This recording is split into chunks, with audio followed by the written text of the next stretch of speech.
दोस्तों, किस्मत के बारे में तो आप जानते ही हैं। किस्मत हर एक इंसान की अलग अलग होती है और जिस इंसान की किस्मत में जो लिखा हो वही होता है। उसे विधि लिखित भी कहते हैं या भगवान के रजिस्टर में या लेखे में लिखा होता है कि इस इंसान के साथ यह होना है और वो होकर ही रहता है, चाहे उसके लिए आदमी कितना भी कोशिश कर ले, फिर भी वो तो होना ही होता है। इसी तरह की कहानी मैं आपको सुनाने जा रहा हूं, तो सुनिएगा।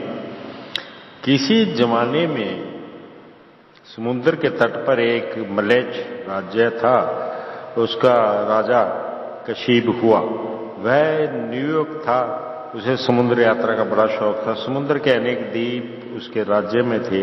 उसने एक बार सब द्वीपों को देखना चाहा। यात्रा के लिए उसने 10 नौकाएं तैयार करवाई। महीने भर के लिए आवश्यक खाद्य पदार्थों से उसने नौकाएं भरवा दी। 20 दिन समुद्र यात्रा निर्विघ्न रूप से चलती रही। उसके बाद समुद्र में बहकर तूफान आया। रात को जो तूफान शुरू हुआ तो वह सवेरे जाकर शांत हुआ। जब तूफान रुका तो उन्होंने अपने आप को एक अपरिचित द्वीप में पाया। वह वहां उतरे, वहां भोजन आदि करके वे फिर यात्रा पर निकले, पर वे न जान पाए कि वे किधर जा रहे हैं। 20 दिन बाद दिशा ज्ञान के यात्रा करने के बाद उन पर बड़ी आपत्ति आई। वैसे द्वीप में पहुंचे जहां चुंबक के पहाड़ थे। जो नौकाएं चुंबक के पर्वतों के पास आती थी वे टूट जाती थी। नौका की हर लोहे की चीज चुंबक का पर्वत खींच लेता। सारे पर्वत पर ऐसी ही चीजें चिपकी पड़ी थी। कशीब की नौका का भी यही हाल हुआ। उसकी सब नौकाएं समुद्र में डूब गई। जो उनमें था वो भी डूब गया। केवल कशीब ही सौभाग्यवश नौका का एक शतीर पकड़कर द्वीप की ओर तैर कर गया और वहां थकान और आलस के कारण रेत पर सो गया। तब उसे एक आश्चर्यजनक स्वप्न आया। सपने में उसने देखा जहां वह खड़ा था वहां रेत में खोदने पर उसे एक धनुष बाण मिला। उसे लेकर उसने सिर उठाकर जो देखा तो पर्वत के शिखर पर उसे एक योद्धा की मूर्ति दिखाई दी। जब उसने धनुष पर बाण चढ़ाकर योद्धा के पैरों पर छोड़ा तो वह मूर्ति समुद्र में गिर गई। फिर कोई विचित्र व्यक्ति एक तमेड़ में आया।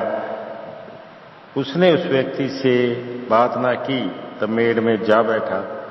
उसे वहां कहीं ले गया। कशीब यह सपना खत्म होते ही उठ बैठा। वह जहां था वहां की रेत खोदने लगा। सचमुच उसे वहां धनुष और बाण दिखाई दिया। सिर उठाकर जो देखा तो पहाड़ की चोटी पर योद्धा की मूर्ति भी थी। उसने बाण से उस मूर्ति को समुद्र में फेंक दिया। इसके कुछ देर बाद कोई व्यक्ति एक तमेड़ लाया। कशीब बिना बोले उस तमेड़ पर बैठ गया। वह व्यक्ति तमेड़ समुद्र में ले जाने लगा। यह यात्रा बहुत देर तक चलती रही और कशीब तमेड़ चलाने वाले की ओर आश्चर्य से देखता रहा, क्योंकि उसे ऐसा लग रहा था जैसे उसे कहीं पहले देखा हो। बहुत सोचा पर उसे याद न आया कि कहाँ देखा था। इतने में तमेड़ एक और तट के पास आने लगी। तब कशीब को याद आया कि उसने उसको कहाँ देखा था। उसकी शक्ल सूरत उस मूर्ति से मिलती थी जिसको उसने पहाड़ की चोटी पर देखा था। आप कौन है? आपका पहाड़ की उस मूर्ति से क्या संबंध है? कशीब ने उससे पूछा। तुरंत उस व्यक्ति ने चप्पू चलाना बंद कर दिया। कशीब को दोनों हाथों से उठाकर समुद्र में फेंक दिया। कशीब जब पानी पर तैरा तो कहीं तमेड़ ना थी, तट पास ही था। वह वहां तक तैर कर पहुंचने में काफी समय लगा। तब तक अंधेरा हो चुका था। उसने अपने गीले कपड़े उतार दिए और वहीं सो गया। वह सवेरे उठा कपड़े तब तक सूख गए थे, उन्हें उसने पहन लिया। उसने इधर उधर घूम कर वह सारी जगह देखी। उसे पता लगा कि वह बहुत छोटा द्वीप था और वहां सिवाय उसके कोई प्राणी न थे। क्या मैं समुद्र से इसलिए बाहर निकला था कि इस निर्जन द्वीप में यूं मरूं? वह भी यह सोच ही रहा था कि उसको समुद्र में एक नौका दिखाई दी। उस नौका को द्वीप की ओर आता देख एक बड़े पेड़ पर चढ़ गया और पत्तों के पीछे छुप गया, ये देखने के लिए कि क्या होता है। उसके देखते देखते नौका किनारे पर जाकर लगी। फावड़ा लेकर कुछ काम करने वाले आए। द्वीप में उन्होंने कुछ चिन्ह ढूंढे। उन चिन्हों के अनुसार वे वहां खोदने लगे। थोड़ी देर बाद उन्होंने एक पत्थर बाहर निकाला। फिर वे नौका तक गए। सिर पर रखी थैलियां पोटलियां रखकर रोटी, फल, कपड़े वगैरह लाए और उस गड्ढे में उन्होंने डाल दिया। ये नौकर नौका के पास बहुत बार आए गए। बहुत सा सामान लाकर उन्होंने वहां डाल दिया। आखिर एक बुढ़ा एक छोटे लड़के को साथ लेकर आया। वह लड़का देखने में बड़ा सुंदर था। उसका मुंह चंद्रमा की तरह था। बुढ़ा उस लड़के को साथ ले उस गड्ढे में उतर गया। फिर वह बुढ़ा अकेला बाहर आया। उसने अपने नौकरों को कोई आज्ञा दी। नौकरों ने पत्थर को यथास्थान रख दिया। गड्ढे को मिट्टी से भरकर ये नौका में चले गए। नौका समुद्र में दूर निकल गई। अपनी आंखों में यह अन्याय देखकर कशीप को बड़ा गुस्सा आया। बेचारे उस लड़के को धोखा देकर इस निर्जन द्वीप में लाकर और उसको यह गाड़ कर ये चले गए। जी भर के उसने उस बुड्ढे को गालियां दी, क्योंकि उस लड़के के जीवन में अभी मरना नहीं लिखा है, इसलिए ही मैं यहां आया हूं, उसने सोचा। नौकर के जाते ही वह पेड़ पर से उतर आया और उस पत्थर को उठाने की कोशिश करने लगा। क्योंकि वह पत्थर बहुत भारी था, इसलिए उसको उठाना बहुत मुश्किल हो गया। परंतु उस लड़के पर जो अंदर गाड़ दिया गया था, दया करके उसने जोर लगाकर पत्थर उठाया। उसने नीचे, जैसा कि उसने सोचा था कि एक कमरा था जो बहुत समय पहले समस्त सुविधाओं और व्यवस्था के साथ बनाया गया था, और अब वे सब वस्तुएं जो कुलीन लाए थे तरीके से रखी हुई थी। कहीं अंधेरा न हो इसलिए रोशनी जल रही थी। उस विशाल कमरे के बीच लड़का निश्चिंत बैठा रहा। कशीप को आता देख वह घबरा गया। यह देख कशीप ने कहा, घबराओ मत बेटा, मैं तुम्हें इस समाधि से निकालने के लिए ही आया हूं। उस दुष्ट बुड्ढे ने तुमको बहकाकर मार देने के लिए ही ये सब किया है, परंतु ऊपर वाले की मेहरबानी से मैंने सब ये देख लिया। ये सुन, उस लड़के ने जोर से हंसकर कहा, आप गलत संदेह कर रहे हैं, वह बुढ़ा दुष्ट नहीं है, मैं उसका इकलौता लड़का हूं, बहुत दिनों बाद पैदा हुआ। वे मुझ पर जान देते हैं। वे यहां मुझे मारने के लिए नहीं आए थे, मृत्यु से बचाने के लिए ही यह सब व्यवस्था की गई है। मुझे एक राजा के हाथ से खतरा है। चुंबक वाले पर्वत की मूर्ति के गिराने के 40 दिन बाद जिसने उस मूर्ति को गिराया था वही मुझे मार देगा, यह भविष्यवाणी ज्योतिषियों ने की है। इसलिए जब मैं गोदी का ही था कि मेरे पिता ने ये कमरा बनवाया। यह पता लगते ही कि चुंबक के पहाड़ की चोटी की मूर्ति गिर गई है, मुझे यहां लाया गया। 40 रोज के लिए जरूरी राशन यहाँ है, उसके बाद हमारे लोग यहाँ से मुझे ले जाएंगे। यही मुझे एक चिंता सता रही कि ये 40 दिन मैं अकेले कैसे काटूंगा। आप अब सौभाग्यवश यहाँ आ गए हैं, इसलिए अब ये चिंता भी नहीं है। यहाँ आपके लिए भी काफी खाने पीने की चीजें हैं। उस लड़के की बातें सुनकर कशीप दंग रह गया।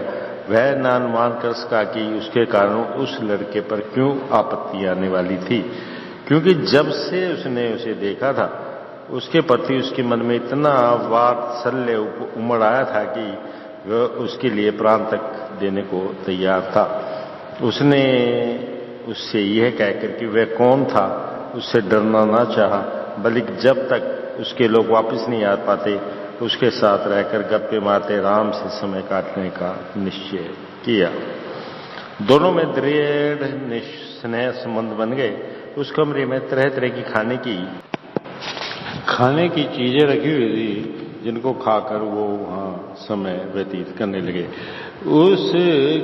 जिस पलंग पर वो बैठे थे, उस पलंग के ऊपर एक तलवार लटक रही थी। कशीफ पलंग पर खड़े होकर तलवार निकाल रहा था कि मजाक में लड़के ने उसके पैर में गुदगुदी की। कशीफ वह गुदगुदी सहस का और गिर गया। उसके गिरते ही तलवार भी ठीक लड़के की छाती पर लगी और तुरंत वह लड़का मर गया। सवेरा होते ही उस लड़के का पिता नौकरों के साथ वहां आया।